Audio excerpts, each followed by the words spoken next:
हामी इन्टिग्रेसनको partial fraction वाला पढ्छौं है। ठीक छ, यसमा एउटा क्वेशन गरौँ। क्वेशन भनेको युजिङ पार्शियल फ्र्याक्सन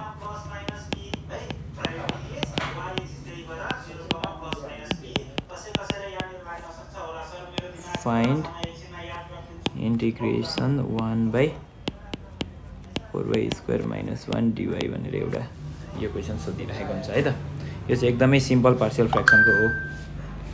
भनेपछि अब यसमा के गर्न सकिन्छ भन्दाखेरि अब पार्शियल फ्र्याक्सनमा सल्भ गर्नको लागि वी हेभ भनेर लेख्दिनु।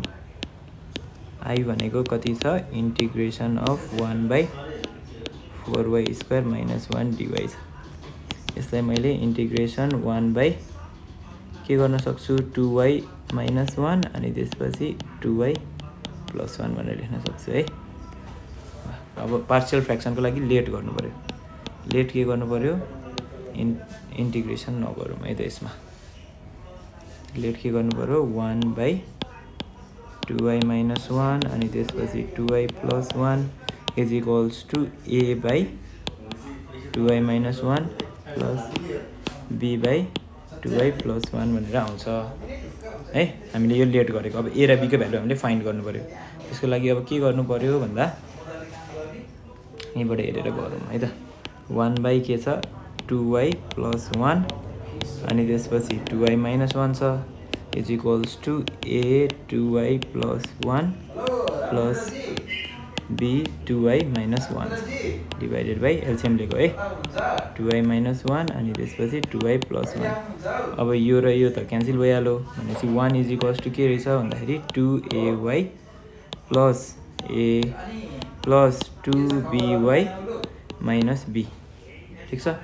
अब यो भइसकेपछि हामीले के गर्नु पर्यो यसमा भन्दाखेरि कम्पेयरिङ द कोफिसिएन्ट्स भनेर गर्नु पर्यो। अथवा 1 इज इक्वल्स टु मैले 2a + 2b times y plus a minus b छ है।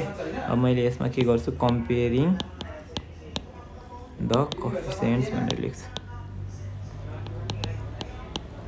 कोफिसिएन्ट्सहरु कम्पेयर गरेपछि के हुन्छ त भन्दाखेरि यो भनेको y को कोफिसिएन्ट भयो आरएचएसबाट। भनेपछि 2a + 2b is equals to हुन्छ। हेर त y को कोफिसिएन्ट छ त, एलएचएसमा छैन भनेपछि 0 हुने भयो। भनेपछि a इज इक्वल्स टु रहेछ -b यहाँबाट आयो है। अब नेक्स्ट हेर ल। नेक्स्ट के छ भन्दाखेरि कन्स्ट्यान्ट टर्मवाला क्या a - b is equals to 1 छ। ठिक छ। भनेपछि यहाँ -b लगेर हाल्न पाइयो। -b इज इक्वल्स टु 1 आयो है। यो मेन इक्वेसन यो र यो है त, दुईटालाई हामीले सल्भ गरिरहेछौँ है। भनेपछि यहाँबाट -2b भनेको आयो 1, b भनेको के रहेछ त? -हाफ रहेछ। ठिक छ। अब a भनेको त -b हो भनेपछि -हाफ रहेछ है त। यो गर्दाखेरि कति आयो त? हाफ आयो। सो हामीले के लेख्न पायौँ भन्दा 1/ जुन छ नि यो 2y - 1 अनि 2y + 1 छ नि, यसलाई चाहिँ हामीले a भनेको त 1/2 भयो अनि त्यसपछि यहाँनेर 2y - 1 -1/2b भनेको है। भनेपछि 2y + 1 भनेर लेख्न पाइयो। यो किन लेख्न पाइयो? किनभने a भनेको 1/2 हो, b भनेको -1/2 रहेछ क्या। यहाँनेर हामीले यही लेट गरेको थियो नि यसलाई यो। भनेपछि तिमीहरूले यसलाई लेख्न पायौ यो है। यो लेख्न पाइसकेपछि अब इन्टिग्रेसन अफ यो कति हुने भयो त? 1/2y - 1 अनि त्यसपछि 2y + 1 dy भनेको कति हुने रहेछ त? इन्टिग्रेसन अफ 1/2 2y - 1 अनि त्यसपछि -1/2 2y + 1 भनेर आयो। अनि त्यसपछि यहाँनेर के हुने रहेछ त? dy हुने भयो। बुझिन्छ? यो भइसकेपछि अब के गर्नु पर्यो? इज इक्वल्स टु मैले 1/2 कमन लियो भने इन्टिग्रेसन अफ 1/2y - 1 dy यसलाई मैले एकैचोटि गरिदिएँ ल सेपरेट। भनेपछि 1/2y + 1 dy आयो। यो गर्दाखेरि 1/2 यसको के हुन्छ डेरिभेटिभ भन्दा यसको डेरिभेटिभ भनेको कन्स्ट्यान्ट हुन्छ। त्यही भएर के गर्न पाइन्छ त? यसलाई y मानेर यसले y को बिहेभ गर्छ क्या। 1/y को अब ln y हुन्थ्यो भनेपछि यसको के हुने भयो? ln 2y - 1। तर यसको डेरिभेटिभले गर्नु पर्यो डिभाइड है। माइनस यसमा पनि सिमिलरली त्यही नै हो प्रोसेस। ln 2y + 1 तर यसको डेरिभेटिभले के गर्नु पर्यो? डिभाइड गर्नु पर्यो भनेपछि अनि त्यसपछि यहाँ प्लस c त छँदैछ हैन। भनेपछि अब 1/4 गरिदिएँ मैले, कमन लिदिएँ। कति भयो त? ln 2y - 1 ln 2y + 1 आयो। यो सल्भ गर्दा कति हुने रहेछ? भन्दाखेरि यो सल्भ गर्दा भयो 1/4 ln 2i - 1 divided by 2i + 1 अनि प्लस c है। यही हो हाम्रो एन्सर यसको। ठिक छ। ल हामी प्यारालेली दुईटा टाइपको गरौँ है त। ठिक छ। दुईटा टाइपको कस्तो हुन्छ भन्दाखेरि इन्टिग्रेसन 1 / एउटा छ x² + a² अनि त्यसपछि x² + b² अनि यहाँ dx छ। अर्को टाइपको कस्तो हुन्छ भन्दाखेरि जस्तै यहाँ x अनि त्यसपछि x² + a² अनि त्यसपछि x² + b² dx हुन्छ क्या। यो फर्ममा हुन्छ। दुईटा सँगै गरौँ है त, के फरक हुन्छ भन्ने कुरा अनि क्लियर हुन्छ। जस्तै यहाँनिर हेर है त, यहाँनिर कि त 1 और x² मतलब odd even power of x छ भने के गर्ने, अनि यहाँनिर x और x³ दुईटैमा एउटै फर्म हुन्छ है। x और x³ मा छ भने चाहिँ के गर्ने भन्ने कुरा यहाँबाट हामीले क्लियर हुन सकिन्छ है। अब त्यसको लागि मैले के गर्छु भन्दा सुरुमा यसमा चाहिँ मैले डाइरेक्टली लेट गरिदिन्छु। हेर है, लेट भनेको 1 / यो x² ठाउँमा y भयो भने y + a² अनि त्यसपछि y + b² भनेको चाहिँ a/y + a² + b/y + b² भनेर लेट गरिदिन्छु। ठिक छ। तर यो x भयो भने अलिकति डिफ्रेन्ट हुन्छ क्या। यो भयो भने के डिफ्रेन्ट हुन्छ भन्दाखेरि मैले लेट पहिल्यै गर्नु पर्यो, y = x² भनेर लेट गर्नु पर्यो। यसमा चाहिँ गर्नु परेन है। अहिले के फरक छ थाहा पाइहाल्छ तिमीहरूले। भनेपछि यहाँबाट dy भनेको कति आयो त 2x dx आयो भनेपछि सो हाम्रो i भनेको के रहेछ भन्दा x dx भनेको dy/2 रहेछ है। x × dx भनेको के रहेछ त dy/2 रहेछ अनि डिभाइडेड बाई के छ त यहाँनिर y + a² अनि त्यसपछि y + b² भनेर आयो। ठिक छ। अब त हाम्रो ठ्याक्कै लगभग उस्तै फर्ममा भइहाल्ने भयो है। तर लास्टमा मात्रै अब डिफ्रेन्ट हुन्छ क्या। अब यसमा पनि मैले लेट के गर्छु भन्दाखेरि यो भनेको 1/2 आयो integration dy divided by y + a² आयो अनि त्यसपछि y + b² आयो है। अब लास्टमा मात्रै फरक हुन्छ। अब यहाँनिर सल्भिङ चाहिँ सेमै हुन्छ है त। एउटामा गरिदिन्छु अर्कोमा डाइरेक्ट लेखिदिन्छु, तिमीहरूले बुझिहाल्छौ। भनेपछि यहाँबाट 1/y + a² हुन्छ अनि त्यसपछि y + b² हुन्छ कि हुँदैन। = a कति हुने भयो y + b² हुने भयो प्लस b अनि यहाँ y + a² आयो डिभाइडेड बाई y + a² भयो अनि त्यसपछि यहाँ y + b² भयो। यो र यो त गयो। भनेपछि 1 के रहेछ यो ay + ab² plus by + ba² रहेछ क्या। अब यहाँबाट हामीले a र b को भ्यालुहरू निकाल्नु पर्यो।